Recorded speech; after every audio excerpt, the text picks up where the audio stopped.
नमस्कार दोस्तों, आप सभी लोगों का स्वागत है आपके अपने यूट्यूब स्टडी विथ मंतोष में। आज हम लोग लेकर आए हैं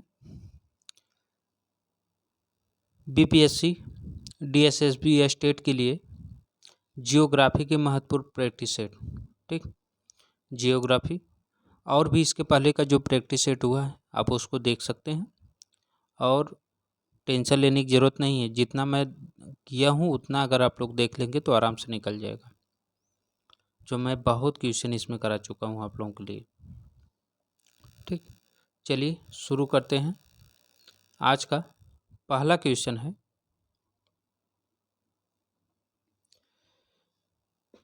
सार्क का मुख्यालय स्थित है। तो सार्क का मुख्यालय कहाँ स्थित है? ऑप्शन है नई दिल्ली, इस्लामाबाद, कोलंबो, काठमांडू। सही ऑप्शन है option number D, Kathmandu. SAARC का मुख्यालय जो है वो काठमांडू में है और इसकी स्थापना कब की गई थी? तो इसकी स्थापना की गई थी 8 दिसंबर 1985 को। 8 दिसंबर 1985 को इसकी स्थापना की गई थी। ठीक, और कहाँ की गई थी? ढाका में। कहाँ की गई थी? ढाका में। ठीक, अगर हम बात करें तो सार्क में कितने देश आते हैं? तो सार्क में 8 देश आते हैं। ठीक, कौन कौन? देखिए, अपने देश से नीचे चले जाइए, जो है सबसे पहले ले लीजिए मालदीव को, उसके बाद श्रीलंका को, ठीक, फिर भारत, पाकिस्तान,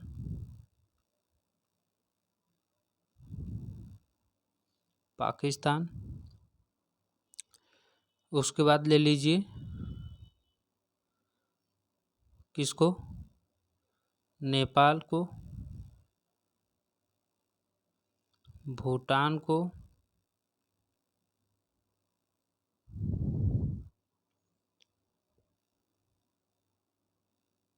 बांग्लादेश को, ठीक, और एक कौन सा लास्ट में जुड़ा था? लास्ट में कौन जुड़ा था? वो था अफगानिस्तान। अफगानिस्तान ही जुड़ा था ना? हाँ, ठीक, ये हो गए टोटल। चलिए, अगर ये पूछे कि अफगानिस्तान को कब जोड़ा गया था, तो अफगानिस्तान को जोड़ा गया था 2007 में। ठीक, चलिए अगला देखते हैं।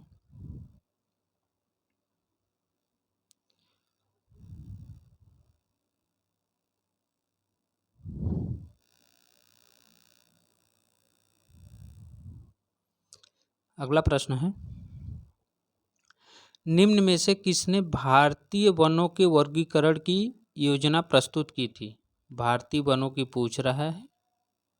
ठीक, ऑप्शन है OHK Spate, HG champion, RL Singh, Mohammad Shafi. तो इसका सही ऑप्शन कौन सा है? तो इसका सही ऑप्शन है option number B, HG Champion. Harry George Champion जो है ये भारतीय वनों के वर्गीकरण की योजना 1936 में प्रस्तुत की थी।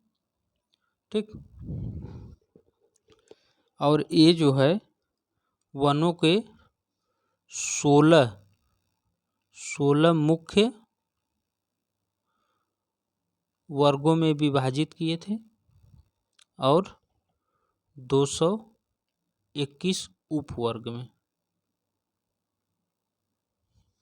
ठीक, चलिए अगला देखते हैं। अगला है, उत्तर प्रदेश में शीतकाल वर्षा का संबंध है।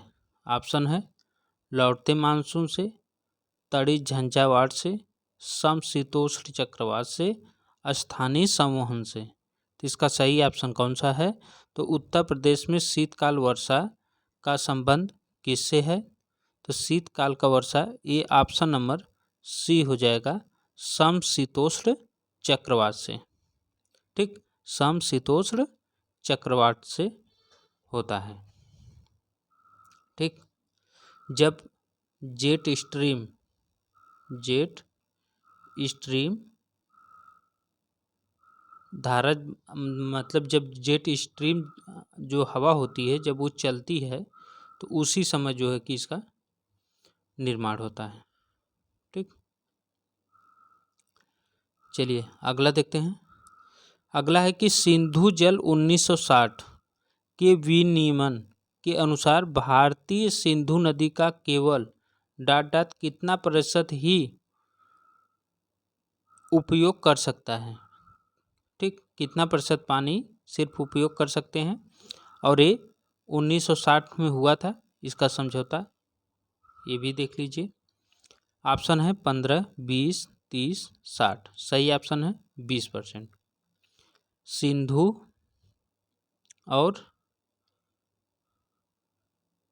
सिंधु झेलम और चिनाब, ये 3 नदियों का जो है 20% पानी यूज करना है।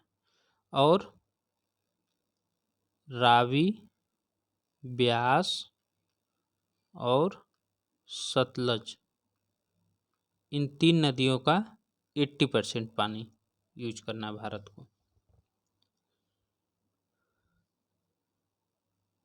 ठीक, चलिए अगला देखते हैं।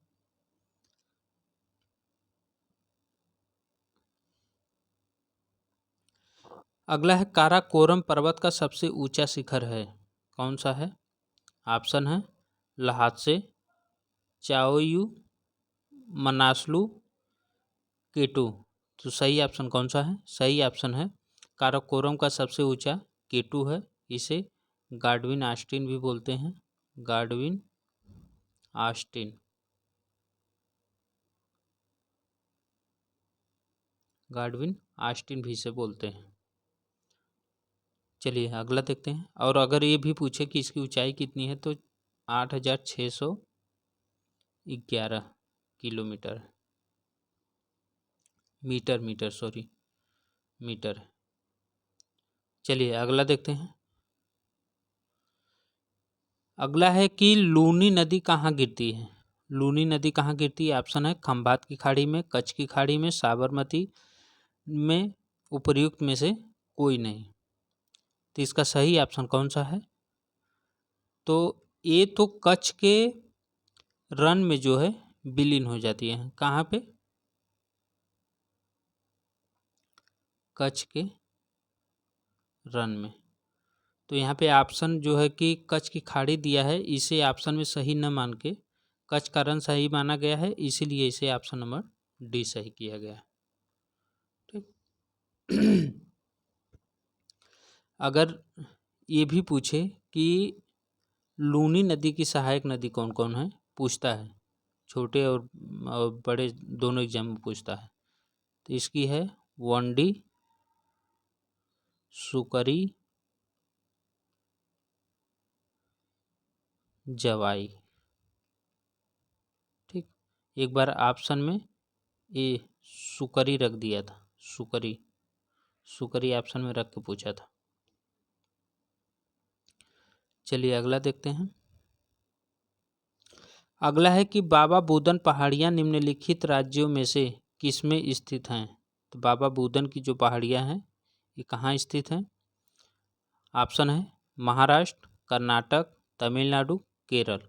तो सही ऑप्शन है option number B, Baba Budan की जो पहाड़ी है ये कर्नाटक में स्थित है, और यहीं पर लौह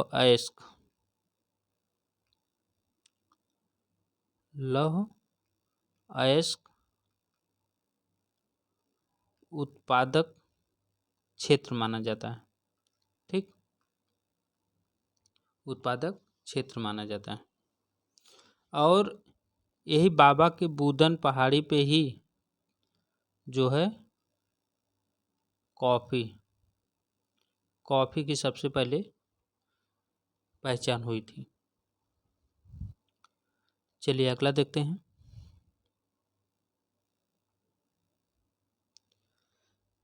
अगला है कि हिमालय के निम्नलिखित भागों में से कौन पूर्व से पश्चिम दिशा में सबसे ज़्यादा लंबा है।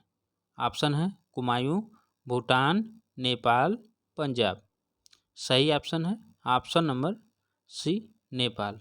नेपाल में जो है वो पूर्व से पश्चिम दिशा में सबसे अधिक है। ठीक, अगर ये भी पूछे ये है कितना, तो ये माना जाता है 800 या कभी कभी 820 दे देता है ऑप्शन में। ठीक, यही इसका माना जाता है 800 या 820 किलोमीटर।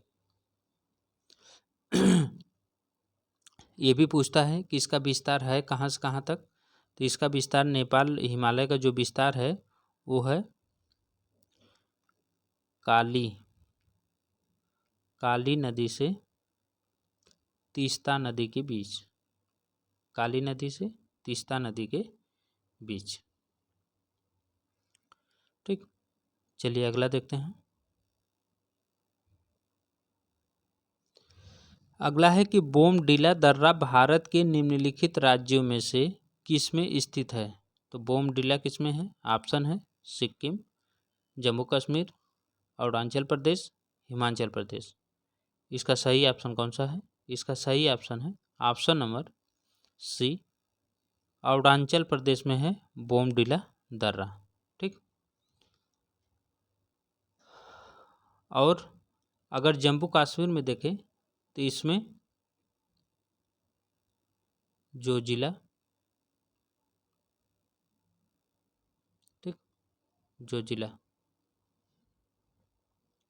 और भी है जो है, जो जिला है पुरजिल है, पीर पंजाल है। ठीक, चलिए अगला देखते हैं।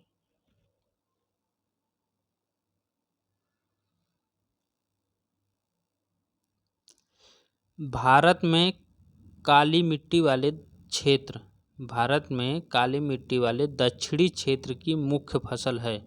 ऑप्शन है सेब, बादाम, खुबानी, ज्वार। सही ऑप्शन इसका कौन सा है। सही ऑप्शन है ऑप्शन नंबर डी, ज्वार। ज्वार जो है वो काली मिट्टी में पाई जाती है सबसे अधिक, कहाँ, दक्षिणी क्षेत्र में। अगला देखते हैं। अगला है कि भारत में निम्नलिखित में से कौन सा स्थान विश्व में सबसे ठंडे आवासित स्थानों में द्वितीय श्रेणी में पड़ता है।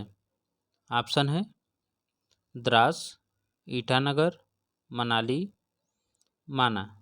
तो इसका सही ऑप्शन कौन सा है। इसका सही ऑप्शन है option number A, Dras. Dras जो है वो सबसे ठंडा क्षेत्र माना जाता है भारत का। ये लद्दाख में है। कहाँ पे है। लद्दाख में। चलिए अगला देखते हैं। अगला है कि भारत में सागरी तटों वाले राज्यों की संख्या कितनी है। भारत में सागरी तटों वाले राज्यों की संख्या कितनी है। सही ऑप्शन है ऑप्शन नंबर 9। सही ऑप्शन कौन सा है, वो है 9। ठीक, ये जो क्षेत्र है जो है यही है पूरा गुजरात, ठीक, महाराष्ट्र,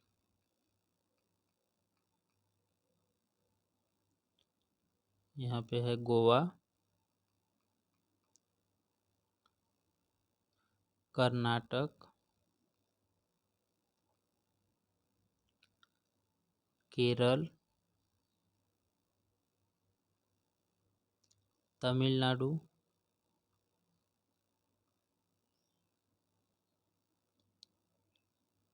आंध्र प्रदेश,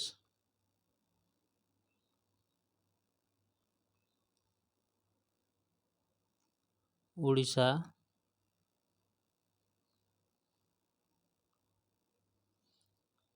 ये है पश्चिम बंगाल, वेस्ट बंगाल उसे बोलते हैं। ठीक, 5 जो है वो पश्चिमी तट पर है और 4 जो है वो पूर्वी तट पर है। ठीक, ये भी पूछता है कि पूर्वी तट पर कितने हैं, पश्चिमी तट पे कितने हैं। तो पूर्वी तट पे 4 हैं और पश्चिमी तट पे जो है वो 5 है। चलिए अगला देखते हैं।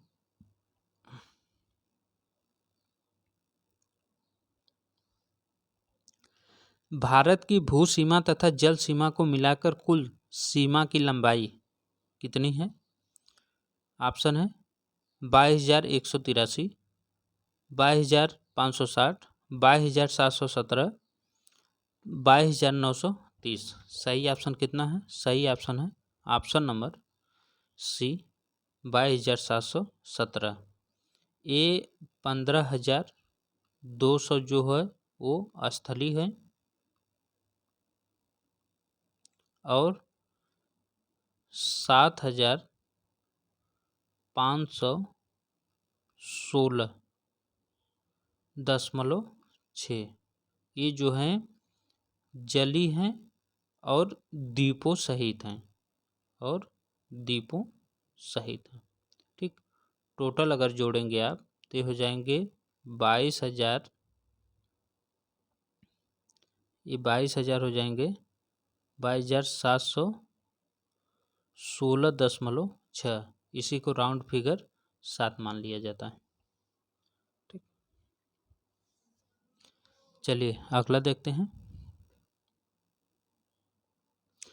भारत के 4 प्रमुख नगरों न्यूनतम तापांतर संबंधित है, तो कौन से हैं? ऑप्शन है हैदराबाद से, चेन्नई से, मुंबई से, दिल्ली से। तो इसका सही ऑप्शन कौन सा है?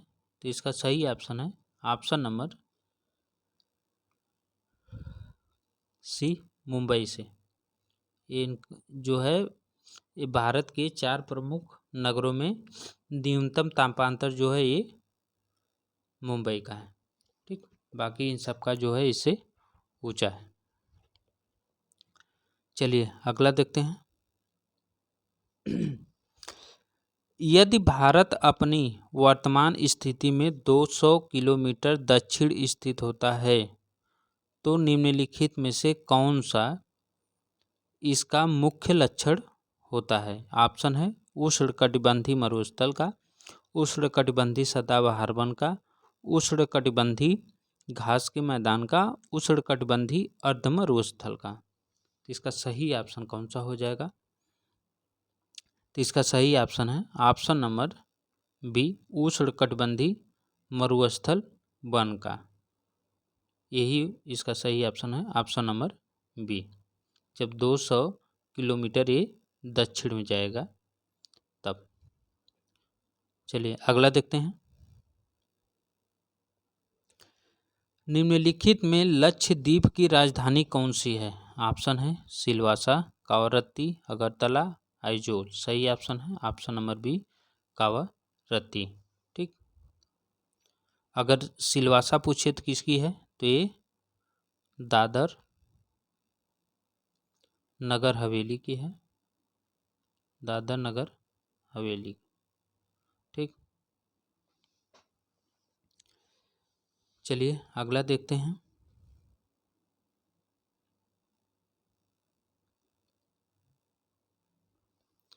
निम्नलिखित में कौन सी भारतीय तट रेखा की लंबाई लगभग 1,000 किलोमीटर में है? ऑप्शन है 5, 6, 7, 8। अभी इसके बारे में चर्चा हुई है पीछे। सही ऑप्शन है option number B, option number C, 7।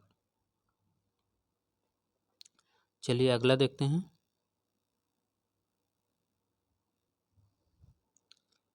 अगला है सूची 1 को सूची 2 से मिलान करना है। एक तरफ देश है, दूसरी तरफ तेल का क्षेत्र है। ऑप्शन है Iran, Burgan, Iraq, Dammam, Kuwait, Kirkuk, Saudi Arabia, Masjid Suleiman. नीचे ऑप्शन दिया है, देख सकते हैं। देखिए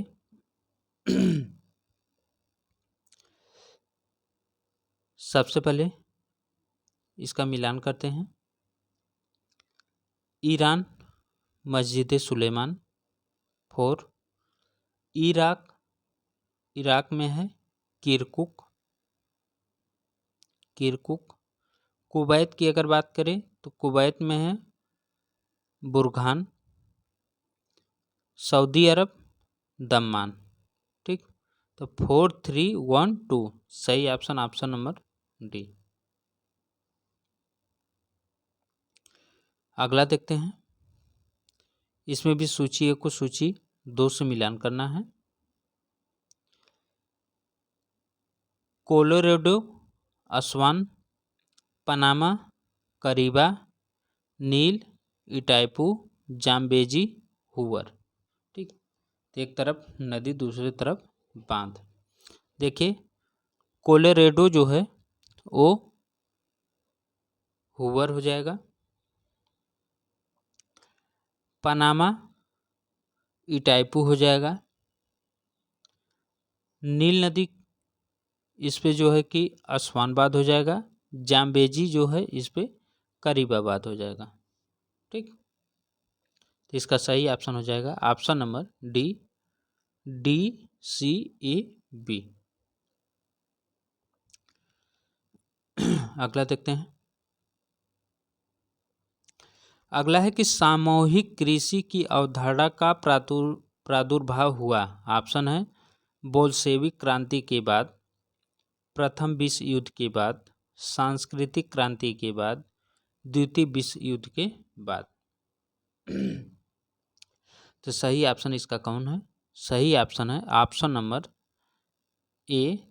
जो बोल्शेविक की क्रांति हुई थी ये कहाँ हुई थी? सबसे पहले ये भी तो जान लीजिए। तो ये हुई थी रूस में। कहाँ पे? रूस में।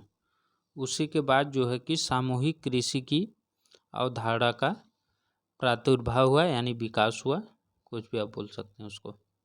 ठीक, चलिए अगला देखते हैं। अगला है कि अरेबिका और रोबोस्टा किसकी किस्में हैं? ऑप्शन है कॉफ़ी की, गन्ना की, चाय की, रबर की। सही ऑप्शन है, बहुत फेमस है, ये कॉफ़ी की हैं, अरेबिका रोबोस्टा। ठीक, चलिए अगला देखते हैं।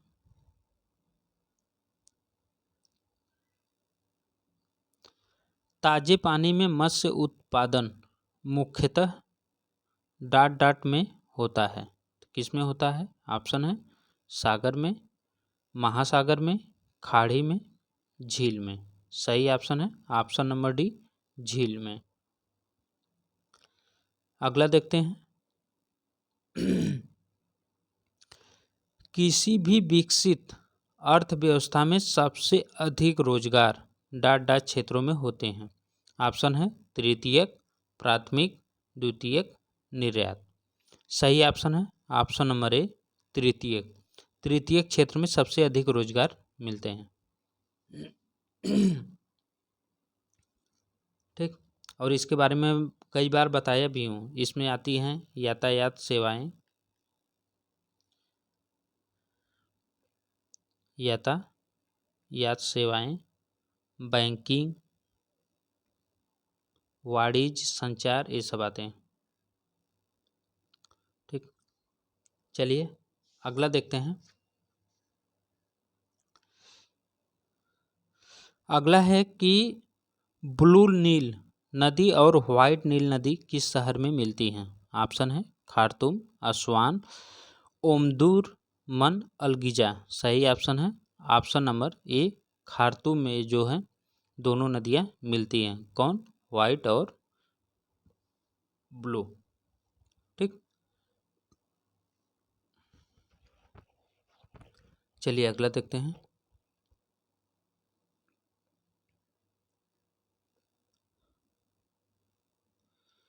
अगला है निम्नलिखित देशों में किसकी तटरेखा सबसे अधिक है? ऑप्शन है इंडोनेशिया, रूस, जापान, फिलीपींस। तो इसका सही ऑप्शन कौन सा है? इसका सही ऑप्शन है option number A, Indonesia. Indonesia की तट रेखा सबसे अधिक है, बाकी इन लोगों की कम है। इंडोनेशिया की है 54,720 किलोमीटर। रूस की है 37,653 किलोमीटर। और फिलीपींस की जो है वो है 36,289 किलोमीटर। जापान की है 29,751 किलोमीटर। चलिए अगला देखते हैं। अगला है कि एशियाई टुंड्रा के निवासी समूहों को कहते हैं। ऑप्शन है बेद्दा, किर्गिज, सेमायड, गुआचो। सही ऑप्शन है ऑप्शन नंबर सी, सेमायड कहते हैं। एशियाई टुंड्रा के निवासियों को सेमायड कहते हैं। ठीक। और ये सेमाया जो है, सेमायड किसकी जो है कि उपजाति है। इसकी भी मेन जो जाति है वो कौन सी है, तो है इग्नू। हाँ, एस्किमो।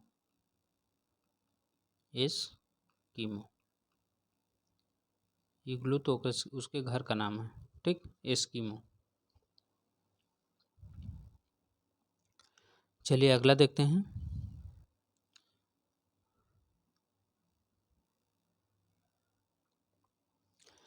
यूएसए का अधिकतम सांस्कृतिक विविधता वाला भाग है। ऑप्शन है उत्तर पश्चिमी, उत्तर पूर्वी, दक्षिण पूर्वी, मध्य पश्चिमी। सही ऑप्शन है ऑप्शन नंबर सी, दक्षिण पूर्वी। यूएसए का अधिकतम सांस्कृतिक विविधता वाला जो भाग है वो है दक्षिण पूर्वी। चलिए अगला देखते हैं।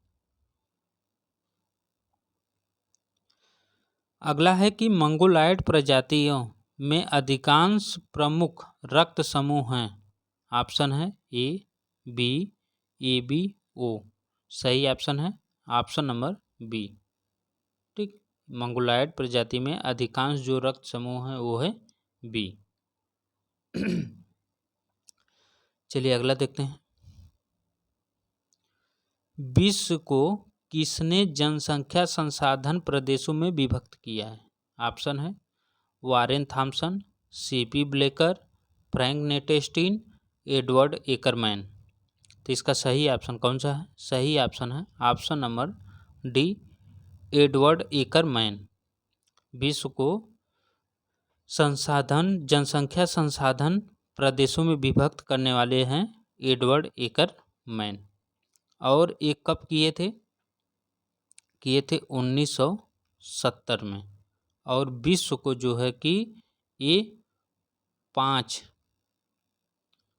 बृहद जनसंख्या संसाधन प्रदेशों में विभक्त किए थे। ठीक, अगर कभी नाम भी पूछ दे एकरमैन का, वो 5 कौन कौन थे क्षेत्र जो हैं, तो उसमें पहला था संयुक्त राज्य तुल्य प्रदेश, संयुक्त राज्य तुल्य प्रदेश। दूसरा था यूरोप तुल्य प्रदेश। तीसरा था मिस्र या चीन तुल्य प्रदेश। चौथा था ब्राजील तुल्य प्रदेश। पांचवा था आर्कटिक मरुस्थल।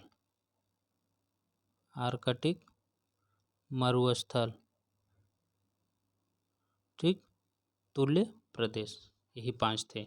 संयुक्त राज्य तुल्य प्रदेश, यूरोप तुल्य प्रदेश, मिस्र या चीन तुल्य प्रदेश, ब्राजील तुल्य प्रदेश, आर्कटिक मरुस्थल तुल्य प्रदेश। चलिए अगला देखते हैं। अगला है जनसंख्या विस्फोट संबंधित है। ऑप्शन है उच्च जन्म दर और निम्न मृत्यु दर, उच्च जन्म दर और उच्च मृत्यु दर, निम्न जन्म दर और उच्च मृत्यु दर, निम्न जन्म दर और निम्न मृत्यु दर। तो जनसंख्या विस्फोट कब होता है? जब उच्च दर जन्म दर होती है और मृत्यु निम्न दर होती है। ठीक, ऑप्शन नंबर ए सही हो जाएगा। चलिए अगला देखते हैं। अगला है कि कार्यशीलता की दृष्टि से बच्चों और वृद्धों की जनसंख्या कहते हैं, तो क्या कहते हैं? ऑप्शन है निष्क्रिय जनसंख्या, युवा और प्रौढ़ जनसंख्या, आश्रित जनसंख्या, सामाजिक दृष्टि से आश्रित जनसंख्या। सही ऑप्शन है ऑप्शन नंबर सी, आश्रित जनसंख्या इसे बोलते हैं। जो बच्चे और वृद्धे होते हैं इनको आश्रित जनसंख्या बोलते हैं, क्योंकि ये एक किसी और पे आश्रित होते हैं। ठीक, चलिए अगला देखते हैं।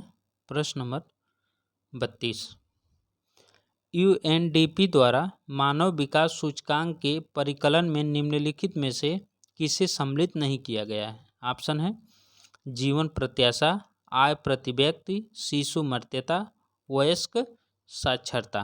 सही ऑप्शन है ऑप्शन नंबर सी, शिशु मृत्यता को जो है इसमें शामिल नहीं किया गया। अगला है सूची 1 को सूची 2 से मिलान करना है।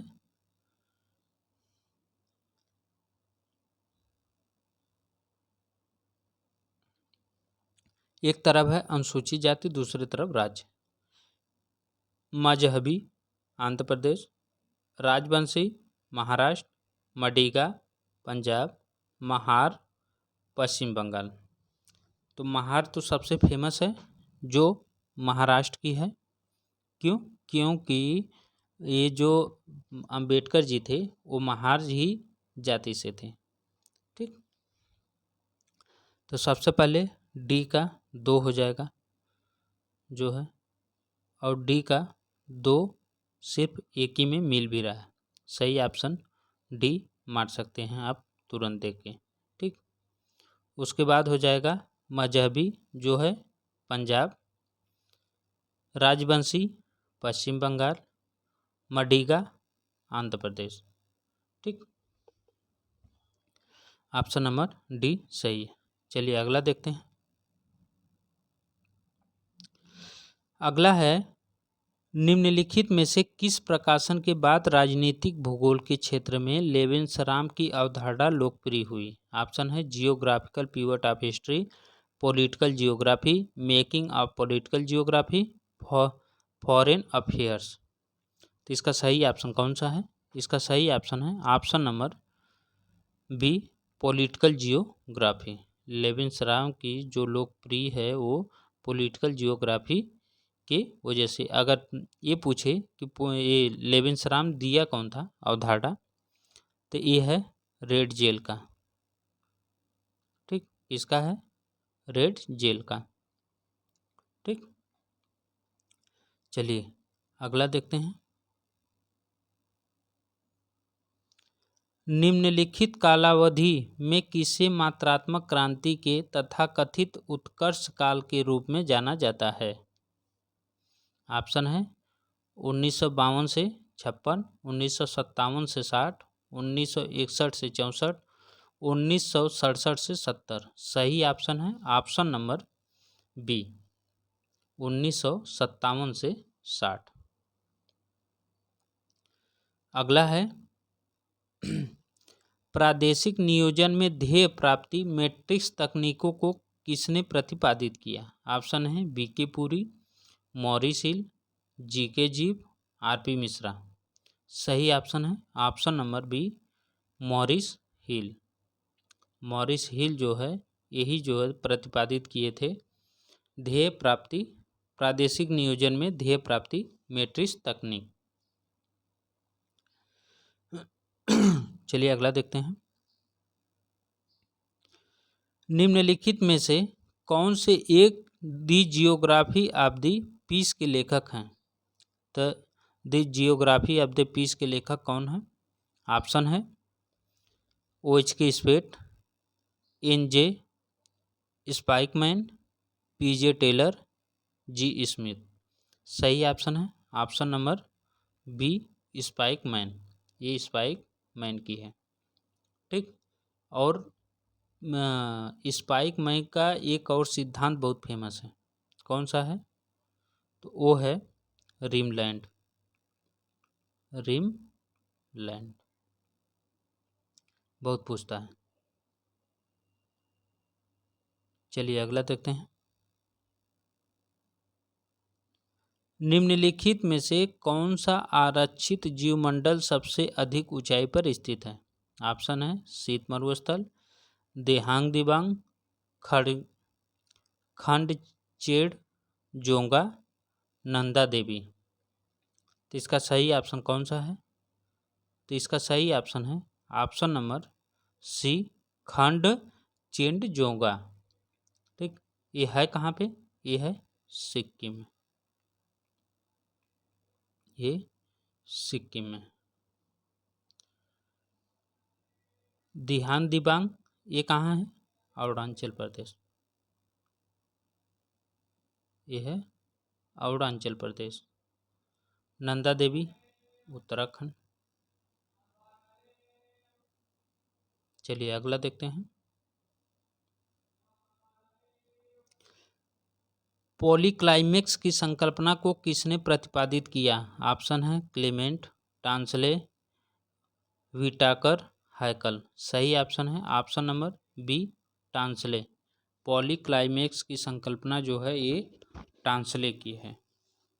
ठीक। चलिए अगला देखते हैं। हाँ, इसमें एक चीज़ और कोई पूछ सकता है कि पॉलीक्लाइमेक्स की संकल्पना ये दिए कब थे? तो ये दिए थे 1935 में। ठीक। चलिए अगला देखते हैं। अगला है कि पारिस्थितिकीय व्यवस्था में जीव का विशिष्ट स्थान क्या कहलाता है? ऑप्शन है गर्तस्थ यानी नीचे, स्वपोषी, पोषणज स्तर, खाद्य पिरामिड। सही ऑप्शन है, तो इसका सही ऑप्शन है ऑप्शन नंबर ए, गर्तस्थ या नीचे, इस तरह से होता है नीचे। ठीक। चल, अगर ये भी पूछे कि ये जो है नीचे, नीचे के ये जो पारिस्थितिकी व्यवस्था में जीव का विशिष्ट स्थान क्या कहलाता है? गर्त नीचे। और ये संबंधित किससे है? तो ये संबंधित है चार्ल्स एल्टन से। ठीक। चलिए अगला देखते हैं। NEERI का संबंध है, NEERI मतलब इसका नाम है NEERI मतलब नीरी का संबंध है। ऑप्शन है ऊर्जा शोध से, आर्थिक शोध से, शैक्षिक शोध से, पर्यावरण शोध से। तो इसका सही ऑप्शन है ऑप्शन नंबर डी, पर्यावरण शोध से।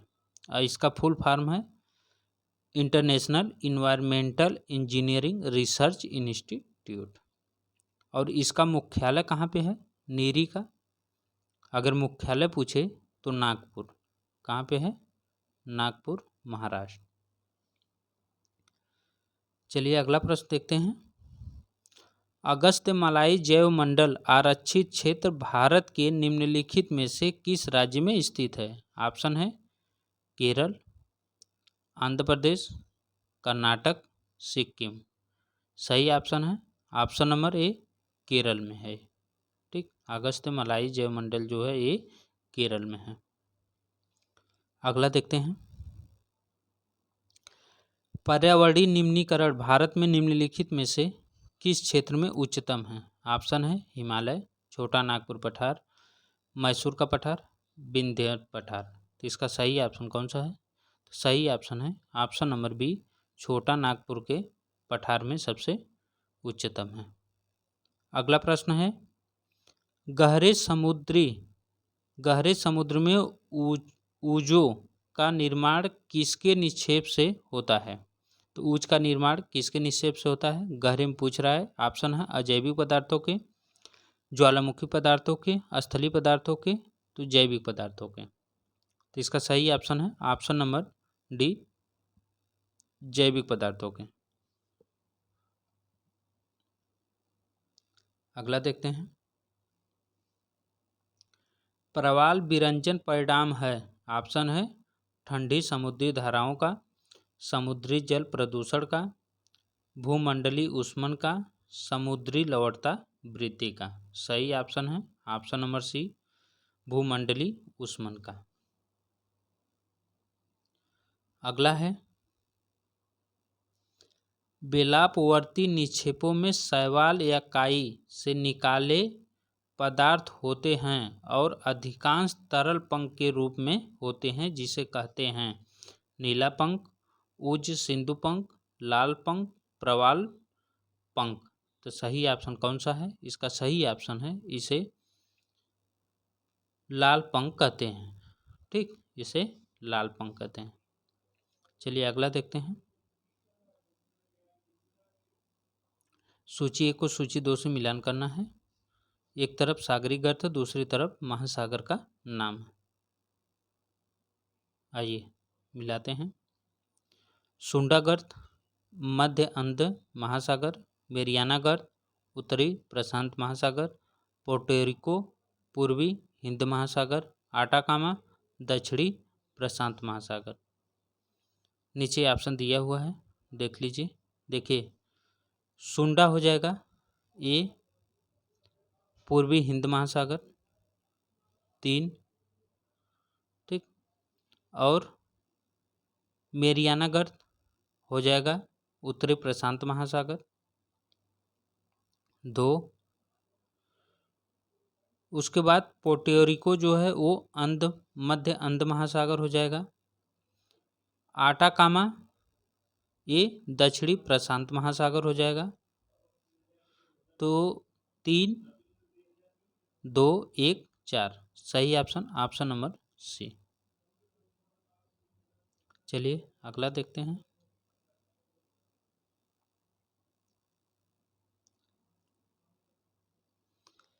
सामरिक अवस्थिति रखने वाला जिब्राल्टर जल डमरू मध्य किसको मिलाता है? ऑप्शन है काला सागर तथा भूमध्य सागर को, अंध महासागर तथा भूमध्य सागर को, पोर्ट सहीज एवं स्वेज को, जापान सागर तथा पीत सागर को। तो इसका सही ऑप्शन है जो जिब्राल्टर है वो मिलाता है अंध महासागर और भूमध्य सागर को।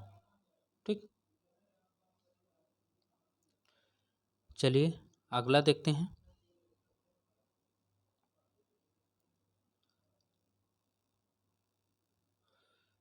अगला है निम्नलिखित में कौन सा वायुमंडल का हिस्सा नहीं है? ऑप्शन है मध्यस्थ मंडल, समताप मंडल, चुंबकत्व नियंत्रण क्षेत्र, बाह्यमंडल। सही ऑप्शन है ऑप्शन नंबर सी, चुंबकत्व नियंत्रण क्षेत्र।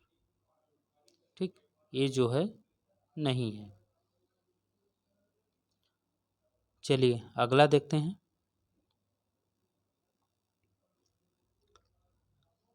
वायुमंडल के निम्नलिखित में से कौन से भाग में मुक्ताब मेघ पाए जाते हैं? ऑप्शन है क्षोभ मंडल, सप्ताप मंडल, आयन मंडल, बहिर्मंडल। सही ऑप्शन है ऑप्शन नंबर बी, समताप मंडल जो है वो मुक्ताब मेघ वाला क्षेत्र है।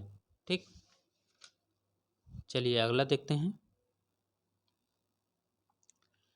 अगला प्रश्न है निम्नलिखित में कौन सी ग्रीन हाउस गैस नहीं है? इसमें कौन ग्रीन हाउस गैस नहीं है? ऑप्शन है carbon dioxide, methane, nitrous oxide, argon.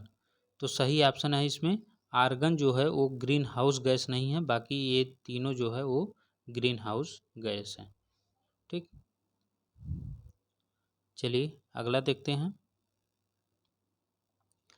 अगला है कि वायुमंडल का एकाएक कम हो जाना किस प्रकार के मौसम का सूचक होता है? ऑप्शन है स्वच्छ मौसम, अत्यधिक ठंडा मौसम, तूफानी मौसम, तीव्र वर्षा। तो एकाएक जब वायुदाब कम हो जाता है तो तूफानी मौसम का सूचक होता है। ऑप्शन नंबर सी सही हो जाएगा। अगला है, वायुमंडल की कौन सी परत को आयन मंडल भी कहते हैं? आयन मंडल भी उसे कहते हैं। ऑप्शन है मध्यमंडल, क्षोभ मंडल, समताप मंडल, थर्मोस्फीयर। तो थर्मोस्फीयर को आयन मंडल भी बोलते हैं। और क्षोभ मंडल को क्या बोलते हैं? इसे बोलते हैं ट्रोपोस्फीयर। ट्रोपोस्फीयर। इस समताप मंडल को बोलते हैं स्ट्रेटोस्फीयर। स्ट्रेटोस्फीयर। ठीक। अब मध्य मंडल को बोलते हैं मेसोस्फीयर। आयन मंडल को थर्मोस्फीयर और बहिर्मंडल को एक्सोस्फीयर। ठीक, ये चलिए अगला देखते हैं। अगला है कि पृथ्वी विद्युत चुंबकीय लघु तरंगों के माध्यम से ऊर्जा यानी सूर्य तप प्राप्त करती है जिसका विकिरण होता है फोटोस्फीयर से, आयनोस्फीयर से, एटमोस्फीयर से, ट्रोपोस्फीयर से। इसका सही ऑप्शन है ऑप्शन नंबर ए फोटोस्फीयर से होता है। अगला है, शुष्क रुद्धोष्म ह्रास ताप ह्रास दर है। ऑप्शन है 6 degree centigrade, 6.5 degree centigrade, 10 degree centigrade, 5.5 degree centigrade. सही ऑप्शन है 10 डिग्री सेंटीग्रेड। शुष्क का 10, सामान्य का 6.5 और शीत का 6। ठीक, चलिए अगला देखते हैं। अगला है, सुमेलित करना है। एक तरफ स्थलाकृति है, दूसरी तरफ एजेंट है, मतलब किससे बनता है। ठीक, आइए मिलाते हैं।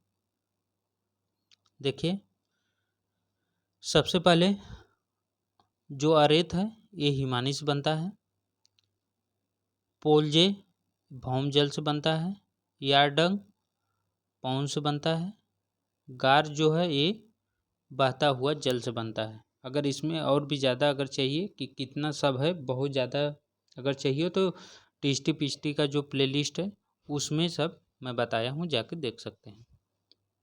ऑप्शन नंबर ए इसका सही हो जाएगा। अगला है, फियोर्ड तट रेखा निम्नलिखित के कारण निर्मित हैं। फियोर्ड तट के निम्नलिखित के कारण निर्मित हैं। ऑप्शन है भूपृष्ठीय अपरदित तट का अधोगमन, हिमनदित तट का अधोगमन, नदीय निक्षेप, समुद्री अपरदन। सही ऑप्शन है ऑप्शन नंबर बी हिमनदित तट का अधोगमन। ऑप्शन नंबर बी सही हो जाएगा, 57 का बी। अगला है, सूची 1 को सूची 2 से मिलान करना है। देखिए, ड्रमलिन कास्ट, अंधी घाटी पवन, यारडंग नदी, गोखुर झील हिमानी। ड्रमलिन जो है ये हो जाएगा सबसे पहले हिमानी, क्योंकि ये उल्टा बनता है। ठीक, उसके बाद अंधी घाटी जो है ये चूना पत्थर वाले क्षेत्र में बनता है तो कास्ट हो जाएगा। यारडंग जो है ये पवन से बनता है और गोखुर झील अक्सबो ये नदी बनाती है। ठीक, तो 4 1 2 3 सही ऑप्शन ऑप्शन नंबर बी हो जाएगा। अगला है कि निम्नलिखित में से किसने उच्चावच के प्रदर्शन हेतु ब्लॉक डायग्राम की तकनीकी का प्रतिपादन किया है। ऑप्शन है W.D. Thornbury, A.K. Lobeck, W.M. Davis, G.K. Gilbert. सही ऑप्शन है option number C A Davis का है। ठीक,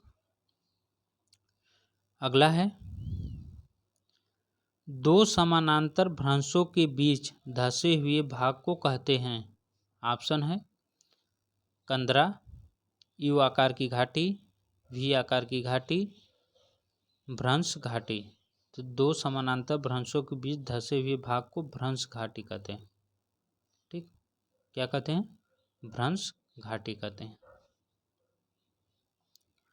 अगला है दो समानांतर भ्रंशों के बीच उठे हुए भाग को क्या कहा जाता है? ठीक, ऑप्शन है अवशिष्ट पर्वत, वलित पर्वत, ब्लॉक पर्वत, खंड पर्वत। इसका सही ऑप्शन कौन सा है? इसका सही ऑप्शन है, उसे बोलते हैं ब्लॉक पर्वत, या इसे एक नाम और बोलते हैं क्या? हास्ट पर्वत। हास्ट पर्वत। ठीक, चलिए अगला देखते हैं। अगला है निम्नलिखित में से कौन सा अंक विश्व की मुख्य टेक्टोनिक प्लेटों की संख्या सही संख्या दर्शाता है? ऑप्शन है 6, 7, 8, 9। सही ऑप्शन है ऑप्शन नंबर बी 7। 7 जो है प्लेटों को ये दर्शाता है। और ये प्लेट शब्द कौन दिया था? प्लेट शब्द तो दिए थे टूजो विल्सन दिए थे। ठीक, 7 प्लेटें कौन कौन सी है? तो ये जान लीजिए, यूरेशियन, उत्तरी अमेरिका, दक्षिणी America, Antarctica, Indo Australian, Africa और प्रशांत। चलिए अगला देखते हैं। महाद्वीपीय उद्भव के अवसाद कहलाते हैं, क्या कहलाते हैं? ज्वालामुखी, भूजात, खारे पानी के पौधे, कोई नहीं। तो सही ऑप्शन है, इसे भूजात कहते हैं। क्या कहते हैं? भूजात। ऑप्शन नंबर बी सही हो जाएगा। ये रहे आज के प्रश्नों की श्रृंखला जो है।